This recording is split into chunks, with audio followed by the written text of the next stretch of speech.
Sir அவர் ஏற்கனவே அது ஈரோடு கிழக்கு தொகுதியில் நீங்கள் சொன்ன மாதிரி தான் சார் இருந்தார். இரட்டை இலை சின்னத்தை நாங்கள் வந்து முடக்குவதற்கான முயற்சியில் ஈடுபட மாட்டோம், ஆனால் இபிஎஸ் தலைமையை ஏற்க மாட்டோம் என்று சொன்னார். ஆனால் ஓபிஎஸ்க்கு என்ன அதற்கு பின்னர் ஒரு கெயினுமே இல்லையா? அதற்கு பின்னர் தொடரப்பட்ட பல்வேறு வழக்குகளிலுமே வந்து எடப்பாடி பழனிசாமிக்கு சாதகமாகத்தான் எல்லா தீர்ப்புகளும் வந்திருக்கிறது. அதிமுகவின் தலைமை அலுவலகத்தை எடுத்துக்கோங்க, அந்த அலுவலகம் தொடர்பான நிர்வாகிகள் தொடர்பான தீர்ப்பும் இபிஎஸ்க்கு சாதகமாக வந்தது.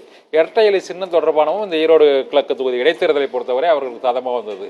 அப்போதும் ஓபிஎஸ் வந்து என்ன சொல்ற, நான் சின்னத்தை முடக்க மாட்டேன், என்னைக்குமே இரட்டை இலை சின்னத்தை முடக்க மாட்டேன்னு நீங்க சொன்னீங்க. அதே போல அந்த கருத்தோட தான் அவர் இருந்தார். ஆனால் இப்போ வந்து அவர் தனியாக விட்டு அவர் கட்சி இருக்குதா, தனிப்பட்ட முறையில் இயக்கமாக இயங்குறாரா, அதிமுகவில் இருக்கிறாரா அப்படிங்கிறதே தெரியாத ஒரு சூழ்நிலை இருக்கிறது. இப்போ கேசி பழனிசாமிக்கு உங்களை போன்ற ஒரு மூத்த நிர்வாகி தலைவர்களுக்கு கூட அத்தகைய ஒரு சூழல் ஏற்படும் போது அவங்க வந்து அடுத்த கட்டமாக சட்ட ரீதியான போராட்டங்களில் ஈடுபட வேண்டிய நிர்பந்தத்துக்கு தள்ளப்படுறாங்க சார்.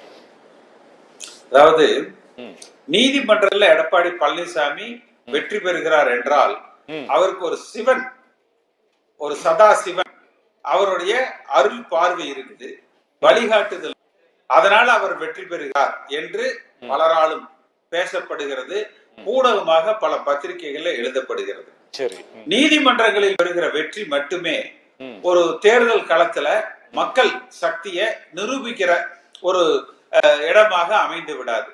வாக்கு வேண்டும். ஆனா அந்த வாக்குகளை சென்ற ஈரோடு இடைத்தேர்தல் எடப்பாடி பழனிசாமியால் பெற முடியல. ஆனால் மாற்றாக ஓபிஎஸ் பெற முடியல. காரணம் என்ன? ஈரோடு கிழக்கு 2வது இடத்துக்கு அவங்க வந்திருந்தாங்க. ஈரோடு கிழக்கு தொகுதியில் தேர்தல்ங்கிறது முதலிடத்தை யார் பிடிக்கிறாங்கிறதுக்கு தான் தேர்தலை ஒழிய ரேங்க் போடுறதுக்கு இல்ல. அடுத்து இன்னொரு முக்கியமான விஷயத்தை நான் சொல்லிடுறேன்.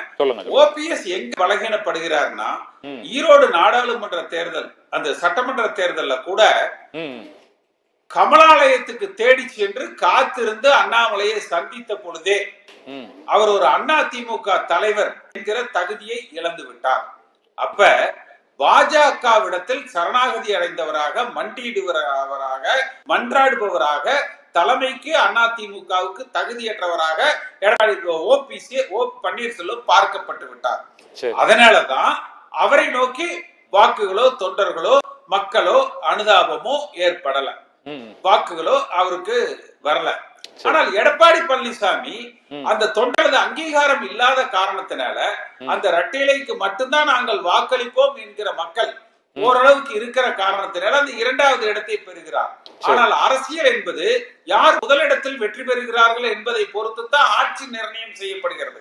அதை பெற வேண்டும் என்றால், பெரும்பான்மையான வெற்றிகளை குவிக்க வேண்டும் என்றால், ஒன்றுபட்ட அதிமுக, பாஜக ஆதரவில்லாத கூட்டணி இல்லாத அதிமுக, தொண்டர்களால் தேர்ந்தெடுக்கப்படுகிற தலைமையால் மட்டுமே தான் சாத்தியம்.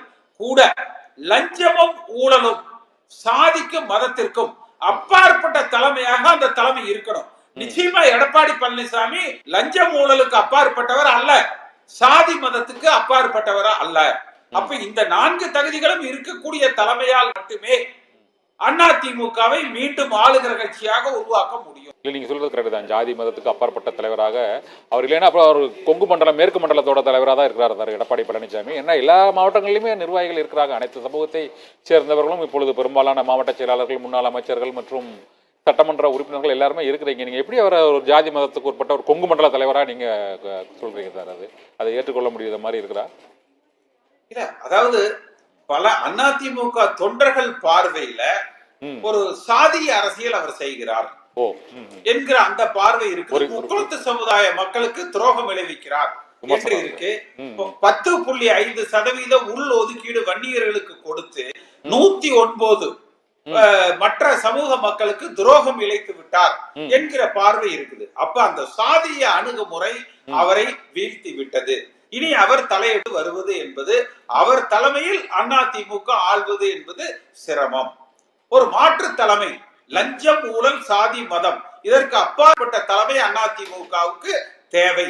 அந்த தலைமையால் மட்டும்தான் ஆளுகிற கட்சியாக அதிமுக உருவெடுக்கும்.